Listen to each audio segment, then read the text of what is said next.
കാസർഗോഡ് തൃക്കണ്ണാട് ത്രയംബകേശ്വര ക്ഷേത്രത്തിൽ നിന്ന് അനൂപ് നീലേശ്വരം ചേരുകയാണ്. അനൂപ്, എങ്ങനെയാണ് ബലിതർപ്പണ ചടങ്ങുകൾ പുരോഗമിക്കുന്നത്? പുലർച്ചെ മുതൽ തന്നെ നല്ല തിരക്കുണ്ടോ? സ്വപ്ന, രാവിലെ 5:30 മണി മുതലാണ് തൃക്കണ്ണാട് ത്രയംബകേശ്വര ക്ഷേത്രത്തിൽ ബലിതർപ്പണ ചടങ്ങുകൾ ആരംഭിച്ചത്. 10,000-കണക്കിന് ആളുകൾ ബലിതർപ്പണത്തിനായി ക്ഷേത്രത്തിൽ എത്തിയിരിക്കുകയാണ്. ഇപ്പോൾ തർപ്പണ ചടങ്ങുകൾ നടക്കുകയാണ്.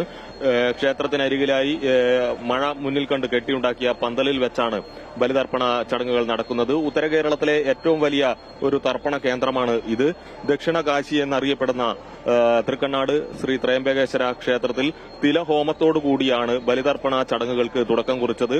ഇവിടുത്തെ പ്രമുഖ ശാന്തി നവീൻ ചന്ദ്ര കർത്തായുടെ നേതൃത്വത്തിൽ 20ഓളം പുരോഹിതന്മാരുടെ കാർമ്മികത്വത്തിലാണ് ബലിതർപ്പണ ചടങ്ങുകൾ നടന്നുവരുന്നത്. ക്ഷേത്രത്തിന് അഭിമുഖമായിട്ട് കടലുണ്ട്. അതിനാൽ തർപ്പണ കർമ്മങ്ങൾ പൂർത്തിയാകുന്നത് ഭക്തർ, ഇവിടെ എത്തുന്ന വിശ്വാസികൾ കടലിൽ കുളിച്ച ശേഷമാണ് പിണ്ടസമർപ്പണം കടപ്പുറത്ത് നടത്തുന്നു. ക്ഷേത്ര പരിസരത്ത് വെച്ച് ബലിതർപ്പണം പൂർത്തിയാക്കി പിണ്ടം കടപ്പുറത്ത് വെച്ച് കടലിൽ കുളിച്ച ശേഷമാണ് ഇവിടെ ചടങ്ങുകൾ പ്രകാരം, ഇവിടുത്തെ ചിട്ടകൾ പ്രകാരം ബലിതർപ്പണത്തിന്റെ ചടങ്ങുകൾ പൂർത്തിയാകുന്നത്. എടുത്തു പറയേണ്ട മറ്റൊരു കാര്യം, കർണാടകയിൽ നിന്നടക്കം ആയിരക്കണക്കിന് ആളുകൾ ഈ ദിവസം ഇവിടെ എത്തിച്ചേരുന്നു. മറ്റെല്ലാ ദിനങ്ങളിലും ഇവിടെ തർപ്പണം നടക്കുന്നു, ബലിതർപ്പണം പിതൃക്കൾക്കായി നടക്കുന്നു എന്നൊരു പ്രത്യേകത കൂടിയുണ്ട്. ആയിരക്കണക്കിന് ആളുകൾ, ഏതാണ്ട് 20,000 പേർ കഴിഞ്ഞ ദിവസം തന്നെ ഇവിടെ ബലിതർപ്പണം നടത്തുന്നതിനായി പേര് രജിസ്റ്റർ ചെയ്തിരുന്നു. അതിലും കൂടുതൽ ആളുകളെയാണ് പ്രതീക്ഷിക്കുന്നത്. എല്ലാവിധ സുരക്ഷാ ക്രമീകരണങ്ങളും ഒരുക്കിയിട്ടുണ്ട്.